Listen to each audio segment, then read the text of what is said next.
Assalamualaikum warahmatullahi wabarakatuh. Izin dosen, izin memperkenalkan diri. Nama Irfan Chandra Kabianto, NIT 20020421.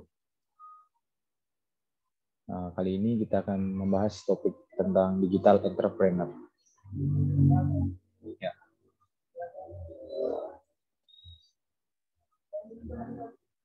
Yang pertama, kita akan membahas tentang jual beli perusahaan. Jual beli perusahaan adalah jual beli yang dilakukan oleh perusahaan di mana penyerahan barang dilakukan menggunakan alat angkut khusus dan dengan syarat-syarat khusus yang pembayarannya biasa dilakukan melalui bank dengan menggunakan dokumen berharga. Sifat khusus jual beli perusahaan ialah situ terdapat perbuatan perusahaan atau jual beli perusahaan merupakan perbuatan perusahaan.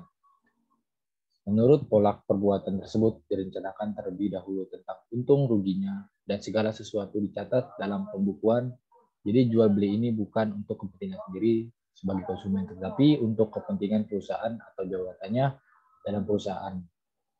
Para pihak salah satu atau keduanya adalah pengusaha, yaitu orang atau badan hukum yang menjalankan perusahaan yang mungkin saja bertempat tinggal tidak dalam satu negara. Barang-barang yang diperjualbelikan. Biasanya barang-barang yang dagangan tidak dipakai atau tidak dikonsumsi sendiri, tetapi untuk dijual kepada orang lain atau dipergunakan untuk kepentingan perusahaan. Terjadinya jual beli perusahaan. Jual beli perusahaan terjadi pada saat titik tercapainya kesepakatan mengenai harga dan barang yang tercantum dalam pasal dan 133 1 KUH per HP. Dan biasanya selalu diikuti atau dilanjutkan dengan akte meskipun perjanjian tersebut terjadi melalui telepon, telex, dan lain-lain. Asas-asas yang digunakan dalam kontrak baku. Yang pertama adalah asas konsensualisme yang diatur oleh pasal KUP ER.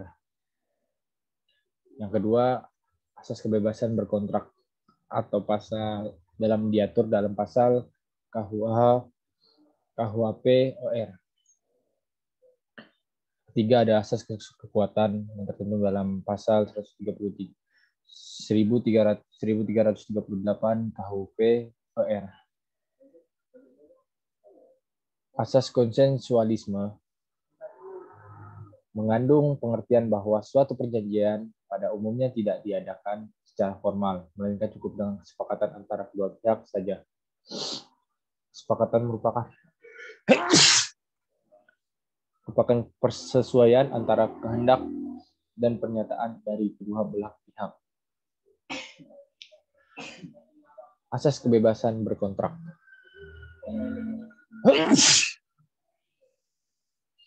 Asas kebebasan berkontrak adalah suatu asas yang memberikan kebebasan kepada para pihak untuk membuat atau tidak membuat perjanjian, mengadakan perjanjian dengan siapapun, menentukan isi perjanjian, pelaksanaan, dan persyaratan, dan menentukan bentuk perjanjian, yaitu tulis atau lisan. Asas kekuatan. Suatu perjanjian yang dibuat secara sah berlaku sebagai undang-undang bagi pembuatnya. Setiap orang membuat kontrak, dia terikat untuk memenuhi kontrak tersebut karena kontrak tersebut mengandung janji-janji yang harus dipenuhi. Dan janji tersebut mengikat para pihak sebagaimana mengikutinya undang-undang. Dasar hukum kontrak baku atau standar pasal 1338 KUHP OR.